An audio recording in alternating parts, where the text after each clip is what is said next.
Dernière nouvelle 24 heures. Les députés lors d'une session de questions au gouvernement à l'Assemblée nationale à Paris, le 29 novembre 2017. Crédit Patrick Kovarik AFP publié le 23/4/2018 à 5h24 un contre et des abstentionnistes.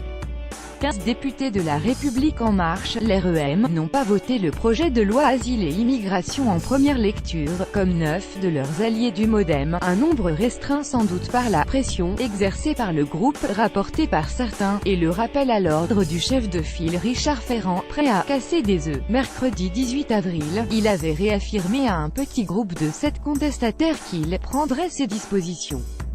La règle était clairement affichée, abstention, péché véniel, vote contre, péché mortel. L'Assemblée nationale a adopté dimanche 22 avril en première lecture le projet de loi Asile-Immigration, par 228 voix contre 139 et 24 abstentions, au terme d'une semaine entière de débats enflammés et l'examen d'un millier d'amendements. Un LREM et une MoDem ont voté contre. Il était le seul à avoir annoncé d'emblée qu'il voterait contre un texte à la logique répressive. L'ex-PS Jean-Michel Clément, Vienne, avocat spécialiste du droit des étrangers, a tenu parole et a annoncé dans la foulée son départ du groupe, afin d'éviter que mon vote nourrisse quelques interprétations ambiguës ou farfelues, d'où qu'elles viennent. J'ai décidé de me mettre en congé du groupe parlementaire LREM à compter de ce jour, a-t-il commenté. Au MoDem, Nadia Essayant, chère, engagée de longue date dans le milieu associatif, est née réfugiée et a une expérience de l'accompagnement des migrants actuels.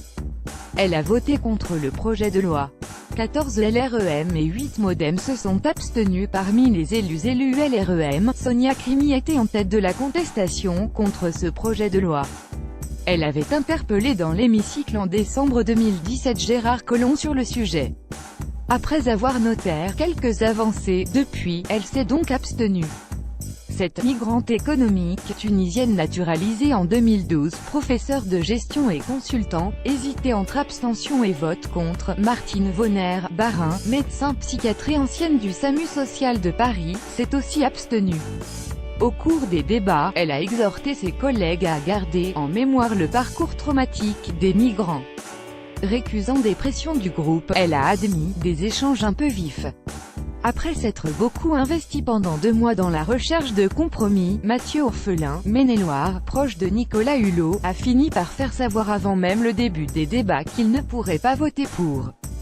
Il a travaillé en tandem avec Stella Dupont, également du Maine-et-Loire, ex-PS, comptable de formation, qui s'est également abstenu.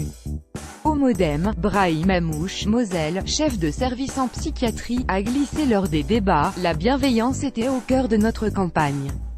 Surnommé « l'insoumis du MoDem », Erwan Balanan, photographe et réalisateur, s'est notamment opposé au placement de mineurs en rétention, disant avoir « du mal à supporter » des enfants derrière les grillages. La rédaction vous recommande lire la suite.